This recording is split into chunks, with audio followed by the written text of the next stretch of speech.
Hi there, skincare people. Here, theagetraveller in the series You've Been Fooled, which is a series meant to be thought-provoking. And today, in a new format, 10 questions in 10 minutes. So I'm going to set my timer, and the clock is running against us or in our favor to get straight answers, honest, truthful answers. And the questions are questions I gathered from emails, from questions you have posted on comments, and even from colleagues at work, which after listening to the videos have placed those questions. So see you in a bit, and the timer will start from then. 10 minutes, 10 questions.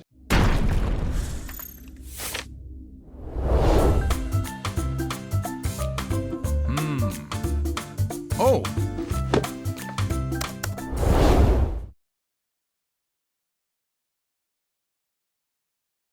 So thank you for being here, thank you for watching. If you're new to the channel, I hope I also have the chance today to link a few of the past videos that you have a chance to get into the age travel. If it's not your first time, thank you very much for being here again. So the clock is already ticking and I'm already talking. So let's go to questions and answers. First question, it's whether skin identical, it's a synonymous of animal derivatives, animal-based. I think this comes from the fact that in the series Perfect Formula, I'm always talking in the pyramid about skin identical, and that good skincare should always follow very much the skin.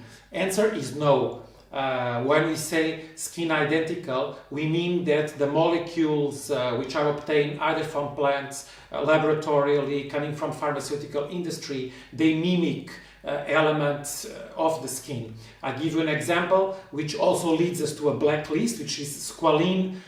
There is a very bad PR for squalene, which is a natural component of our sebum. So human sebum, the skin oil contains squalene.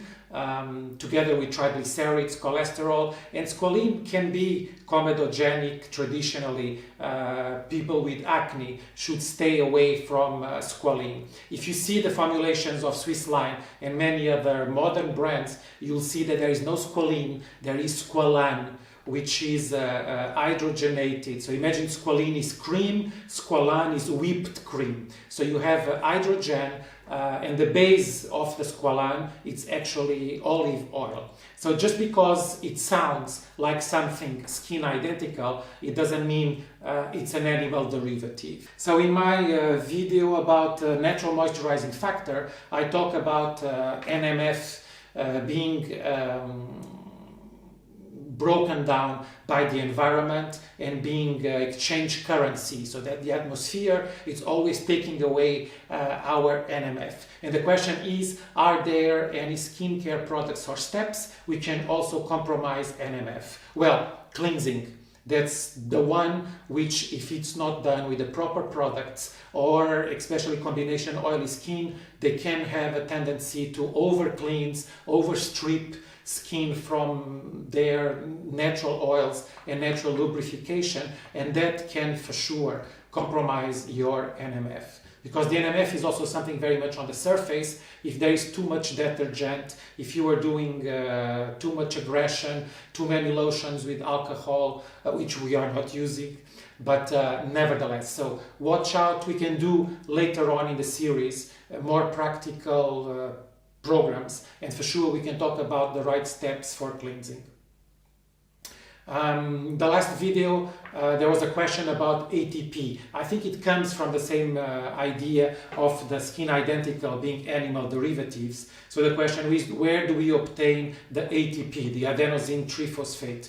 It's coming from a culture of yeasts. You know, there are basically three kingdoms in life. You have plants, you have animals, and you have fungi, if you want to go the English way.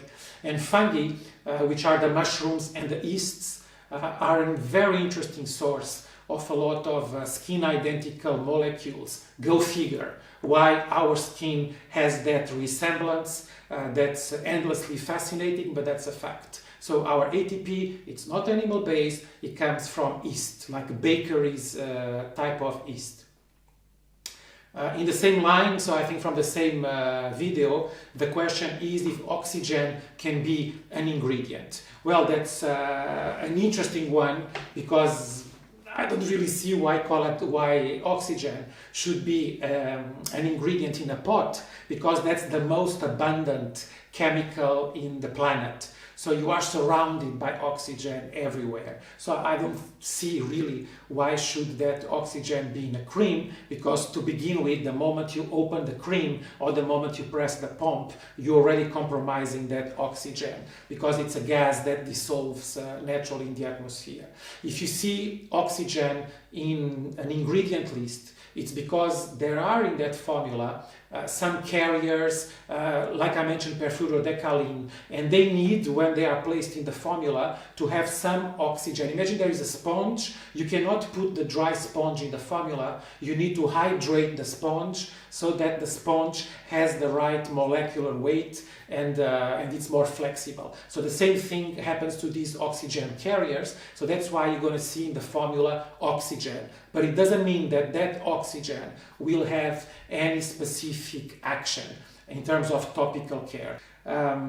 Is Vaseline, because someone is curious about something that made me go to Google, you see, and that's the beauty of these channels and having these platforms, is that the interaction with people also makes us discover things. I've never heard about the SLUG method, which apparently it's oily skin using a lot of Vaseline, petrolatum, with the idea that the mineral oil will dissolve your oil and you will be able to clean your skin deeper, cleaning it with Vaseline. Well, if you have tried, if it works for you, it's not really a route I would take. I don't like these DIY and these a bit kamikaze ways to go about skincare. I believe it's meant to be much more intelligent than this. So again, if it has worked for you, that's one thing. I don't really see the resemblance. I mean, NMF, it's really that cocktail of more than 40 fractions amongst the not nutrients, but lipids, water captures, very interesting phospholipids. We cannot really compare that with the mineral oil. So the question is, and this came a little bit with a real accusation, saying that I have mentioned in the website that there are no animal ingredients, and someone checked on the ingredient list castor oil. Well, castor oil, I'm sorry to inform, it's actually an oil from beans. They're castor beans. I imagine that this doubt comes from Latin mother tongue, because it's true that castor, CASTOR in my Portuguese, it's a beaver. So there is this castorium, and all these words can be taken confusedly. So castor oil, it's Ricinus communis. So we talk about a plant oil. Castorium, it was the oil used in perfumery in the beginning of the 20th century and before. Now there are only chemical replicas, and that was from beaver. Another one, which is a little bit of a provocation: is it better preservative-free skincare? Well, I'm going to be very blunt. There is only one way to have a preservative-free formula, which is to also keep the biological activity of the formula very dimmed and very much under control. So if you're talking about a sensitive skin, calming, moisturizing product, we can very easily have a preservative-free, limited number of ingredients. But if we are more on the skin transforming, more fighting age signs and transformative skincare, I would prefer that you ask the question, do you want to have bacteria-free or do you want to have preservative-free? There are tons of dermatologically very safe preservatives, and I'm from the side of active, positive, dreamers skincare, and I really don't waste my time on those fears that everything should be preservative-free, because in the end we land in no man's land and products which are not result-oriented, as I always dream them to be. Also, in the same idea of the free, we are really scared of the world, guys. So if allergen-free fragrances are exclusive to my brand, I will link above a video which very much talks about these allergen-free fragrance related topics. By no means it's an exclusivity from my brand. There are several brands taking the same route. I think this is the future. The future is having less fragrance and allergen-free fragrances. We no longer need to choose between fragrance and fragrance-free. Question which I know it's very, very common. Are SPF physical sun protectors better than chemical? I will also suggest you that you try to detox this idea of chemical and natural, also watching a video which talks about these themes and try to give different perspectives about this idea of chemical. Actually, it's good, this question, because we're going to upload this week a video which is going to talk about SPF as part of the basis of the pyramid. So I will wait for that. I will just try to answer if your skin reacts to chemical filters, not because they are chemical, but because they are filters in this sense. It's better physical for you, of course. The beauty of the physical filters, the mineral filters, titanium dioxide, zinc oxide, is that they sit more on the skin surface and they interact much less with the skin. But also they have drawbacks. They can leave a white cast, they can melt with your sweat and become, if they enter your eyes, also slightly irritating. So there are sides to it, but what I would really say is that you need to test and find your right SPF options, and then you stick to them. Stop innovating when it comes to SPF. SPF is good sense. If it works for you, stick to it.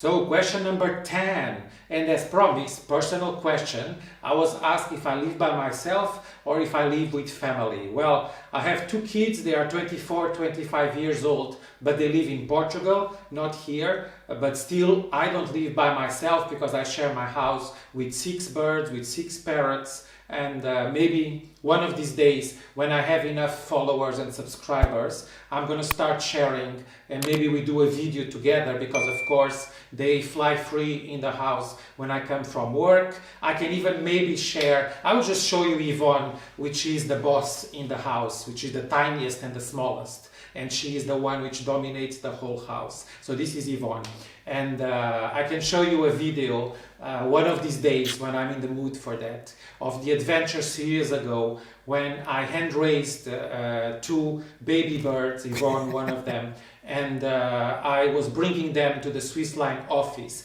on a daily basis in a winter, cold winter. This is a video on its own, and there are no 10 minutes to talk about such beautiful and such crazy ideas as you can imagine. An office, imagine a serious skincare brand where there are 2 baby birds being fed every 3 hours. So life is good, skincare is good, and it's this positive energy that should make us really move towards products that work, products that believe in human beings. So stay tuned, subscribe, like the video, leave a comment down below, and always say no to boring skincare. Take care, see you next time, ciao!